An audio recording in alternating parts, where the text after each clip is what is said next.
সুপ্রিয় দর্শক আসসালামু আলাইকুম। স্বাগত জানাচ্ছি আয়ন টিভির সাপ্তাহিক আইন বিষয়ক অনুষ্ঠান লিগ্যাল টক উইথ আনোয়ার খানে। দর্শক, এই অনুষ্ঠানটি প্রতি শুক্রবার সন্ধ্যা 8টায় অনুষ্ঠিত হয়ে থাকে। আয়ন টিভি, যেটি স্কাই চ্যানেল 782-তে দেখতে পারেন আপনারা। এছাড়াও আয়ন টিভির যে ফেসবুক পেজটি রয়েছে সেখানে আপনারা সরাসরি অনুষ্ঠানটি দেখতে পারেন। প্রিয় দর্শক, এই অনুষ্ঠানে মূলত বিলেতের সমসাময়িক আইনগুলো নিয়ে আলোচনা করা হয়ে থাকে। সেটি আলোচিত, সমালোচিত যাই হোক না কেন, পাশাপাশি ফ্যামিলি ল, প্রপার্টি ল নিয়ে আমরা আলোচনা করে থাকি। এবং সেই অনুষ্ঠানে আলোচনা করবার জন্য অবশ্যই আমাদের একজন সম্মানিত অতিথি প্রতিবারের মতো আমাদের সাথে উপস্থিত থাকেন। আজকেও তার ব্যতিক্রম নয়। আজকে যিনি আমাদের সাথে উপস্থিত রয়েছেন তিনি প্রিন্সিপাল সলিসিটর, ব্রিড সলিসিটরসের, তিনি মিস্টার আনোয়ার খান। আমি ওনাকে স্বাগত জানাবার আগে আমরা আজকে কী টপিকগুলো নিয়ে আলোচনা করব সেটি আপনাদেরকে একটু বলতে চাই। দর্শক, আপনারা জানেন যে গতকাল বাংলাদেশ সরকার এবং ব্রিটিশ সরকার একটি নতুন চুক্তিতে আবদ্ধ হয়েছে। সে চুক্তিটি অনুযায়ী এখানে যারা অ্যাসাইলাম সিকার রয়েছে, যারা ফেইল্ড অ্যাসাইলাম সিকার স্পেশালি, তাদেরকে এবং যারা এখানে বিভিন্ন ধরনের অপরাধের সাথে জড়িত হয়ে গিয়েছে, এছাড়াও যারা এখানে বৈধভাবে ভিসা নিয়ে এসেছে কিন্তু সামহাও তারা অবৈধ হয়ে গিয়েছে অথবা আনডকুমেন্টেড হয়ে গিয়েছে, ইরেগুলার মাইগ্রেন্ট হয়ে গিয়েছে, তাদেরকে দেশে ফেরত পাঠানোর জন্য একটি চুক্তিতে আবদ্ধ হয়েছে এই সরকার। সেটি নিয়ে আমরা আলোচনা করব। পাশাপাশি আমরা আলোচনা করব আজকে চাইল্ড অ্যারেঞ্জমেন্ট অর্ডার নিয়ে, যে একটি সংসারে সমস্যা হলে বাচ্চাদেরকে কীভাবে দেখা যায়, দেখার অনুমতি পাওয়া যায় যে কোনো প্যারেন্টস কর্তৃক, সেটি নিয়ে আমরা আলোচনা করব। এছাড়া আরও যদি কোনো টপিক থাকে সেটি আমরা অ্যাড করার চেষ্টা করব। পাশাপাশি আমরা দর্শক আপনাদের থেকে প্রশ্ন নিব। আপনাদের যদি কোনো জিজ্ঞাসা থাকে, কোনো আইনি প্রশ্ন থাকে, অবশ্যই আপনারা সেটা আমাদেরকে করতে পারেন। স্টুডিওতে আপনারা এই প্রশ্ন করলে আমরা চেষ্টা করব আপনাদের প্রশ্নের উপর বেস করে অ্যান্সার দেওয়ার জন্য। একটি কথা বলে রাখি যে আমরা যেহেতু ডকুমেন্টস দেখে এখানে কোনো অ্যাডভাইস অথবা সাজেশন দেওয়ার সুযোগ থাকে না, সেক্ষেত্রে অ্যাডভাইসটি কিছুটা জেনারিক হয়ে থাকবে। আপনাদের যদি কোনো অ্যাডভাইস দরকার হয় স্পেসিফিক কোনো বিষয়ে, তাহলে অবশ্যই সেটি কোনো সলিসিটর অথবা ব্যারিস্টারের কাছ থেকে নিয়ে থাকবেন। আপনারা কিছুক্ষণের মধ্যেই টিভি স্ক্রিনে স্টুডিওর নাম্বারটি দেখতে পাবেন। দর্শক, এবার আমার সাথে আজকে যিনি অতিথি হিসাবে আছেন তাকে স্বাগত জানাবার পালা। আনোয়ার ভাই, কেমন আছেন? আলহামদুলিল্লাহ, তো ভালো আছি। তোমরা সবাই ভালো আছো? জি, আমরা ভালো আছি। আশা করি আমাদের দর্শকরাও আপনাকে পেয়ে আজকে ভালো থাকবেন। আনোয়ার ভাই, আমি যেটা বলছিলাম যে আজকে আমরা আলোচনা করতে চাই গতকালকে যে চুক্তিটি হয়েছে বাংলাদেশ সরকার এবং ব্রিটিশ সরকারের মধ্যে। আপনি যদি চুক্তিটির একটু ব্যাকগ্রাউন্ড দেন, কেন হলো, কি চুক্তি, কাদের জন্যে, কারা অ্যাফেক্টেড হবে এবং এর ভবিষ্যৎ কী? এইটা একটা অ্যালার্মিং বিষয়। তো একটা এমন ধরনের একটা চুক্তি কী কারণে, কোনভাবে, কোন যুক্তিতে দাঁড় করানো হলো, এটা বাংলাদেশের পার্সপেক্টিভ কি, বাংলাদেশের পলিটিক্যাল কন্ডিশন কি, এই দেশের পলিটিক্যাল কন্ডিশন কি। একটা কথা বলতে পারি, এই অ্যাগ্রিমেন্টটা মূলত পলিটিক্যাল, একেবারেই পলিটিক্যাল। দুই দেশের পার্সপেক্টিভে এই দেশে যেমন কনজারভেটিভ পার্টি আন্ডার প্রেশার এই দেশ থেকে তাদের লোকাল যে লোকদেরকে ইমিগ্রেশনের উপরে কন্ট্রোল করার জন্য। আমরা একটা আর্টিকেল দেখতেছিলাম আজকে এর উপরে, ওখানে লেখা আছে যে তারা এই ধরনের একটা চুক্তি আলবেনিয়ার সাথে করেছে। গত 2023 সালে আলবেনিয়াতেও চুক্তি করার পরে আলবেনিয়ার লোকজন কিন্তু আগে সব ওই নৌকায় দিক দিয়ে পার হইতো, লরি দিয়ে পার হইতো, 96% কমে গেছে।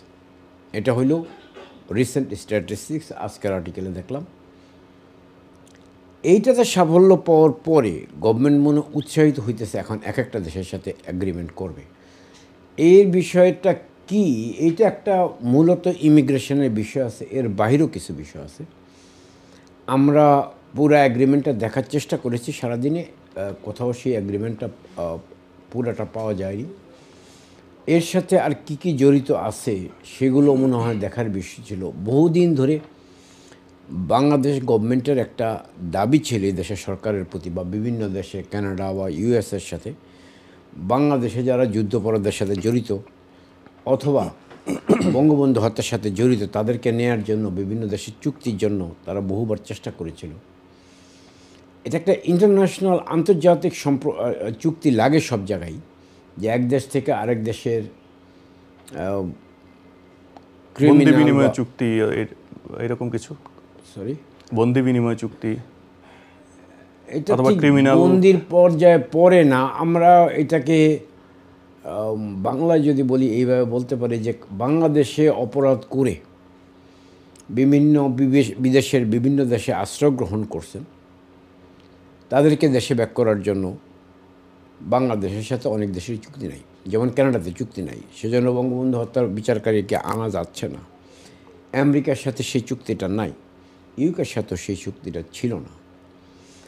এখন বাংলাদেশ গভর্নমেন্টের যদি ইন্টারেস্ট থাকে ওই বিষয়টাতে, এটার যখন এই দেশকে চাপ দিছে এবং এই দেশের গভর্নমেন্ট আলবেনিয়ার সাথে এগ্রিমেন্ট করার পরে তাদের মধ্যে যে একটা উৎসাহ দেখা দিয়েছে যে এগ্রিমেন্টটা করার পরে এই দেশে অবৈধ লোক আস্তে আস্তে কমে যাবে।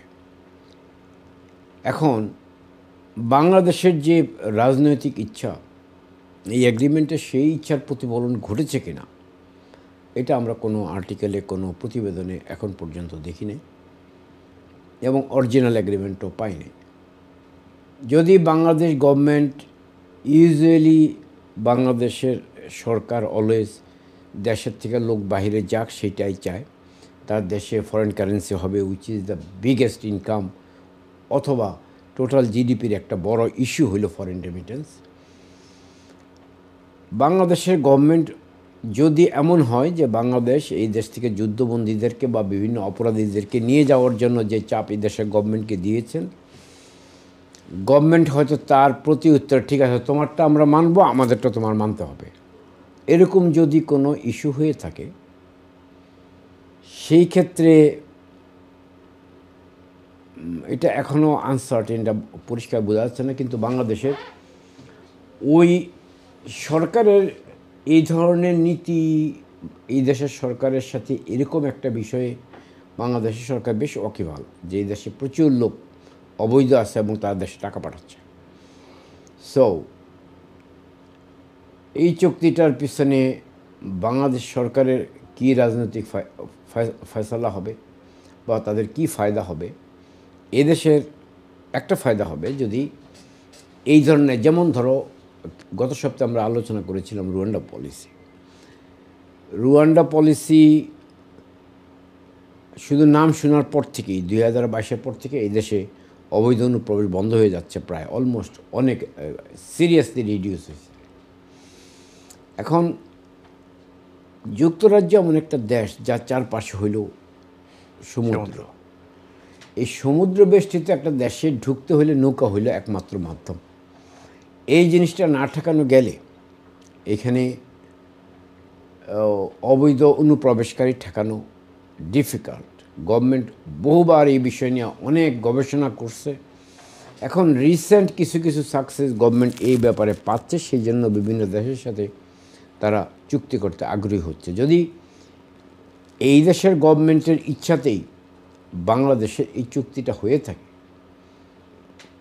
তাহলে এটা বাঙালিদের জন্য, আমাদের কমিউনিটির জন্য অবশ্যই একটা বিরাট বড় দুঃসংবাদ। এবং এই দুঃসংবাদটা কাটে ওঠার জন্য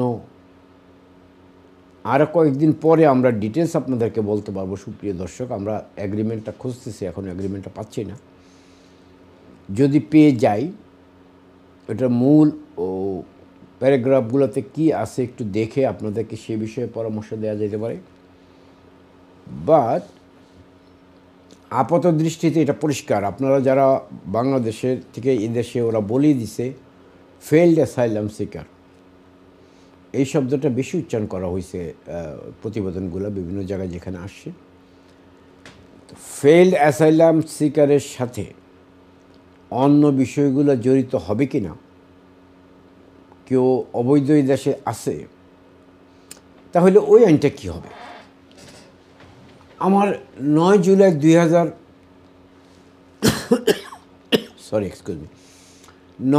2012-তে যে এটা আসলো যে তুমি বৈধ থাকো অথবা অবৈধ থাকো, 20 বছর যদি তুমি এই দেশে থাকো তাহলে তুমি লিভ টু রিমেইন পাবা।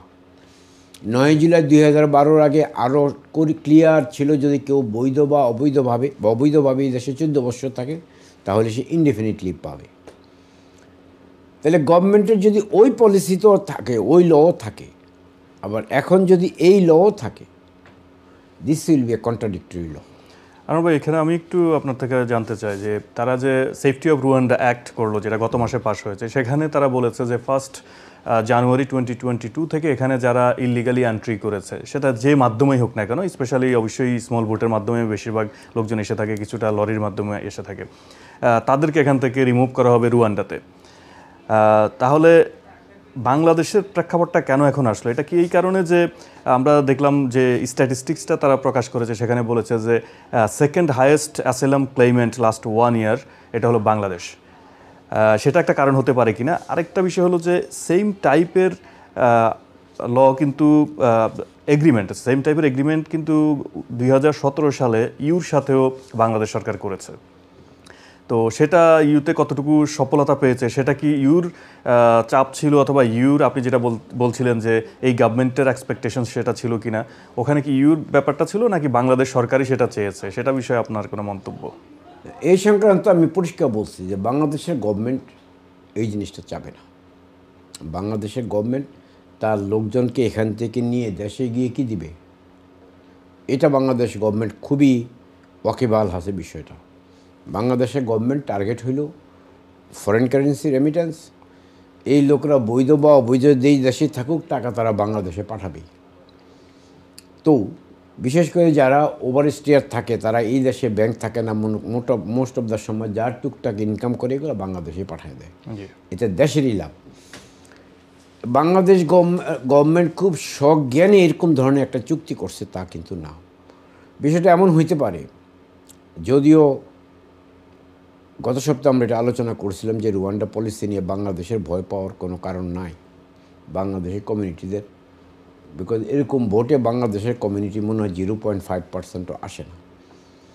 কিন্তু এখনকার কালকের এগ্রিমেন্টের পরে এইটা একটা অ্যালার্মিং সিচুয়েশন হয়ে গেছে। এখন হয়তো গভর্নমেন্ট বলতে পারে, ঠিক আছে, তোমরা ফেল্ড অ্যাসাইলাম সিকার, তোমরা রুয়ান্ডা যাও নাকি বাংলাদেশে যাবা, অপশন দিতে পারে। হ্যাঁ, সিরিয়াসলি এটা একটা সিরিয়াস কন্ডিশন হয়ে যেতে, হয় তুমি বাংলাদেশে যাবা নাহলে রুয়ান্ডা যাবা। রুয়ান্ডা গেলে তুমি এত টাকা পাবা, তুমি ওইখান থেকে আবার অ্যাসাইলাম সিক করে আসতে পারবা। যেহেতু বাংলাদেশ তোমার জন্য নিরাপদ না, সো তুমি একটা অপশন খোলা আছে, তুমি রুয়ান্ডায় যাও। পসিবলি ওইখানে রুয়ান্ডায় গেলে ওদেরকে অ্যাসাইলাম সিকারদেরকে একটা নির্দিষ্ট অ্যামাউন্টের ভাতা দিবে। এখন এই ধরনের বিষয়গুলো সম্পূর্ণ এখন একটা মানে লেজে গোবরে হয়ে আছে। আমরা যে ক্লায়েন্টদেরকে বা আমাদের যে সুপ্রিয় দর্শক, আপনাদেরকে পরিষ্কার ভাষা কিছু বলবো, পরিষ্কার হওয়ার মতো নয়। আমরা অনেক কিছু অ্যাপ্রিহেন্ড করতেছি, অনেক কিছু হতে পারে। একটা বিষয় রিকোয়েস্ট করি আপনাদেরকে, যারা এই দেশে কোনো কাগজপত্র নাই, কোনো ডকুমেন্ট নাই, হোম অফিসে সাবমিট করেন নাই, দয়া করে আপনারা হোম অফিসে যে কোনো সলিসিটার মাধ্যমে, লয়ারের মাধ্যমে গিয়ে কিছু কাগজপত্র হোম অফিসে রেখে দেন। একেবারে আনডকুমেন্টেড থাকেন না, কিন্তু এটা একটা রিস্কি ব্যাপার হয়ে যাচ্ছে আপনাদের জন্য। কিছু কিছু কাগজ আপনারা হোম অফিসে রাখেন, দেখি ভবিষ্যতে কি হয়। এটার একটা নিশ্চয়ই লাইন আপ হবে একটা সময় সিরিয়াস লাইন আপ হবে। এটা এইভাবে আনচ্যালেঞ্জ যাবে না, একটা সময় এটা চ্যালেঞ্জ হবে, এইভাবে হোক ওইভাবে হোক।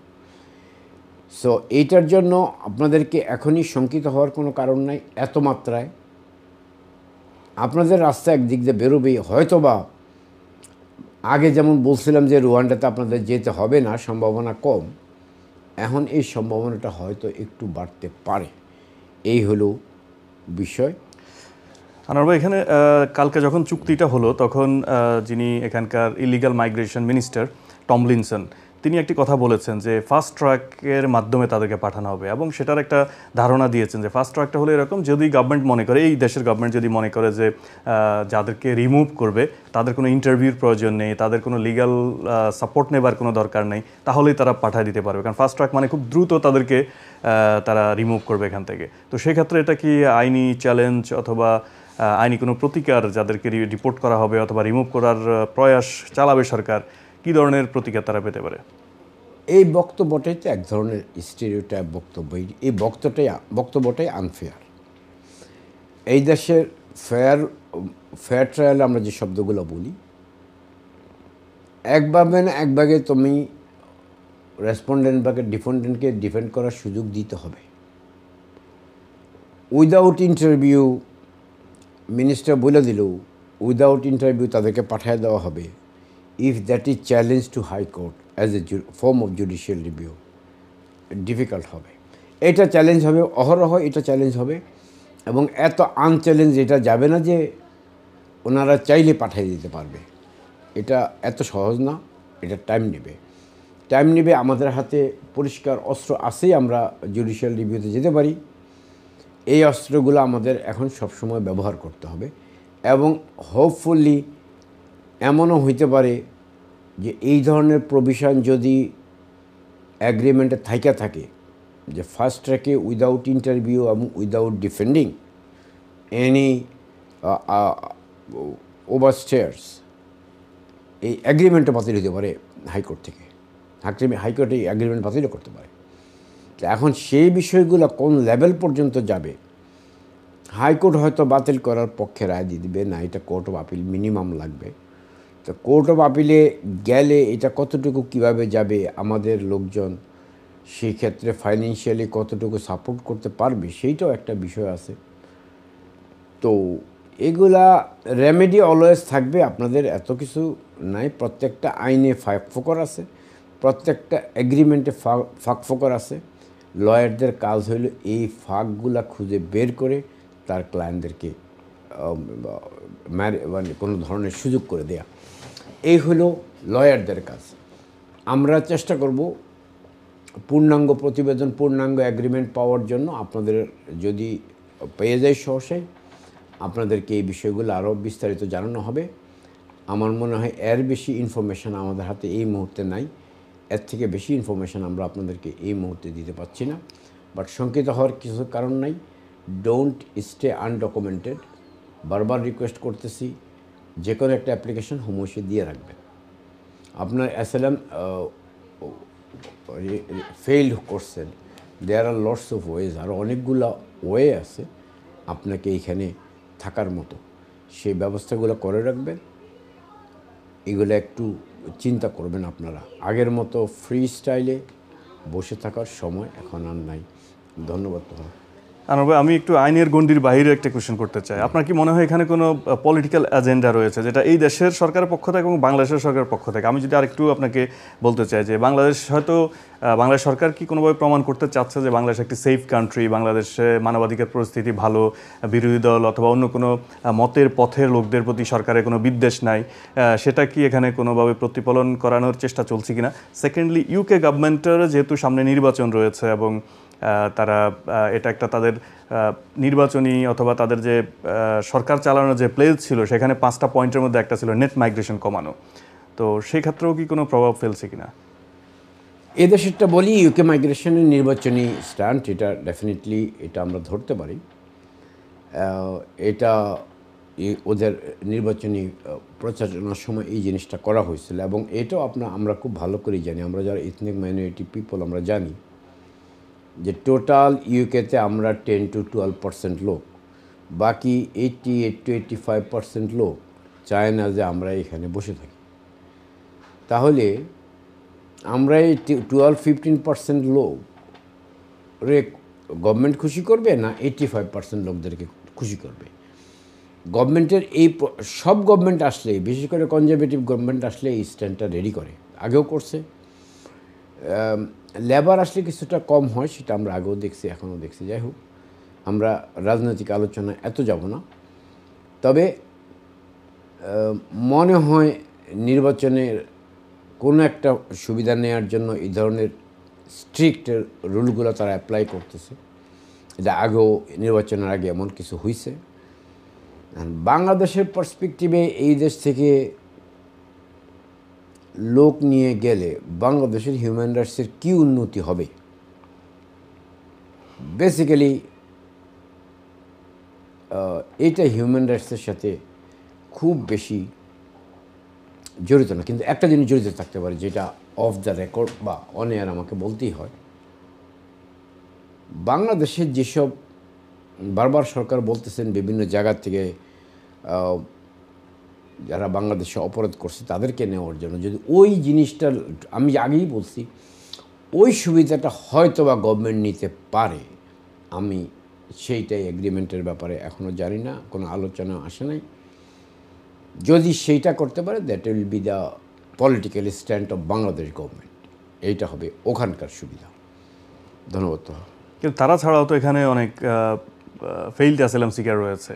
একদম আপনি যদি যুদ্ধ অপরাধের ইস্যুটা বলেন, সেটা বাদ দিয়ে কিন্তু অনেক ফেইল্ড অ্যাসাইলাম সিকার আছে যাদের হয়তো জেনুইনলি ফেয়ার অফ পারসিকিউশন বাংলাদেশে রয়েছে, কিন্তু তারা হয়তো কোনোভাবে এখানে প্রুভ করতে পারেনি অথবা পারছে না, হয়তো সময়ের সাথে সাথে পারতেও পারে। কিন্তু এই অবস্থায় যদি তাদেরকে রিটার্ন করে বাংলাদেশে, তাহলে বাংলাদেশ কতটুকু সে বিষয়ে সুরক্ষা দিতে পারবে, অথবা বাংলাদেশের আইনি সিস্টেম ওভারঅল আপনার কি মনে হয়? এইটা একটু কঠিন বিষয় হয়ে গেল। বাংলাদেশে এখান থেকে যারা ফেইল্ড আছে, যারা রিয়েল ডেঞ্জারে আছে, তাদের হয়তো কোনো কারণে তারা প্রুভ করতে পারে না। সেটা আমি বলতেছি, তাদেরকে অন্যভাবে, শুধুমাত্র অ্যাসাইলাম না, ওইখানে হিউম্যানিটেরিয়ান প্রোটেকশনের একটা বিষয় আছে। হিউম্যানিটেরিয়ান প্রোটেকশনের বিষয়ে তোমাকে অত ডকুমেন্টস প্রুভ করতে হবে না। হিউম্যানিটেরিয়ান প্রোটেকশনের বিষয়টাও দেখা যাইতে পারে, অন্য কোনো উপায় আছে কিনা দেখা যেতে পারে। এই জন্যই বলতেছি বারবার করে যে দরখাস্ত একটা করে রাখেন। দরখাস্ত একটা করে রাখলে তো আপনি কোনো রকমে একটা লাইন গার্ড আছে, অ্যাটলিস্ট চ্যালেঞ্জ করা যাবে যে আমার দরখাস্ত পেন্ডিং। এই জিনিসটা তো in the long run review করা যাইতে পারে। তো সেই জন্যই বারবার বলতেছি, আপনারা আনডকুমেন্টেড থাকার চেষ্টা করবেন না। এটা এখনও এই জিনিসগুলা মোস্টলি পলিটিক্যাল, সবাই পলিটিক্যাল গেইন নেওয়ার চেষ্টা করতেছে। বাংলাদেশ গভর্নমেন্ট, এই দেশের গভর্নমেন্ট, এখন এই পলিটিক্যালের জন্য আমরা আমাদের এথনিক মাইনরিটির লোকেরা ভিকটিম হতে পারি, দ্যাট ইজ দ্য ইস্যু। আর এমন সমস্যাটা হয়েছে যে এখন বাংলাদেশের লোকদের আর কোনো রাস্তা না থাকলে অ্যাসাইলাম। এখন অ্যাসাইলাম ছাড়াও বহু রাস্তা আছে, আপনারা কেনই রাস্তাগুলোতে যান না? অ্যাসাইলাম ছাড়াও বহু রাস্তা আছে, দয়া করে ওইসব রাস্তায় যান। আরেকটা পরামর্শ দিয়ে রাখি, দুইটা কাজ করবেন না, কোনো ক্রিমিনাল অফেন্স করবেন না, তাহলে সাথে সাথে আপনার আর নাই। 1, 2, বিনা টিকিটে কোনো ট্রেনে উঠবেন না, তাইলেও শেষ। 3, কোনো সময়ে যেসব জায়গায় ধরেন অনেক লোকজন জড়ো হয়ে আছে, এইসব জিনিসগুলা আপনারা যারা এই দেশে ওভারস্টে আছেন, ফেইল্ড অ্যাসাইলাম সিকার আছেন, দয়া করে অ্যাভয়েড করেন। চেষ্টা করেন শান্তিমতোভাবে কোথাও থাকার জন্য, এবং যাদের এই বিষয়গুলোর প্রতি খেয়াল রাখেন কিছুটা, ভাই এটা আল্লাহর ইচ্ছা। আল্লাহ যদি আপনার রিজিক রাখেই দেশে থাকতে পারবেন, আর না রাখলে আপনাকে কখন কিভাবে নিয়ে যাবে ইউ ডোন্ট নো। সো একটু সাবধানে থাকাই ভালো। ধন্যবাদ আনোয়ার ভাই, আমার মনে হয় বিস্তারিত আলোচনা করেছেন আপনি। আমরা আজকের দ্বিতীয় যে টপিকটি ঠিক করেছি সেটি হলো চাইল্ড অ্যারেঞ্জমেন্ট অর্ডার্স। সেটিতে যাবার আগে আমি এটার একটু ব্যাকগ্রাউন্ডটা আপনার কাছ থেকে জানতে চাই, যে কখন এই অর্ডারগুলো আসার প্রয়োজন হয়, কি প্রেক্ষাপটে, সেটা যদি আপনি একটু বলেন। চাইল্ড অ্যারেঞ্জমেন্ট অর্ডার্সের আমরা বলি সেকশন 8 অফ চিলড্রেন অ্যাক্ট। দুঃখিত আনোয়ার ভাই, আমাদেরকে একটু ব্রেকে যেতে হবে, ব্রেকের সময় হয়ে গেছে। আমরা ব্রেকের পরে এসে একবার এই দ্বিতীয় পয়েন্টে আলোচনা করব। দর্শক, আমাদেরকে একটি বিরতিতে যেতে হচ্ছে, আমাদের সঙ্গেই থাকুন, ফিরছি শীঘ্রই।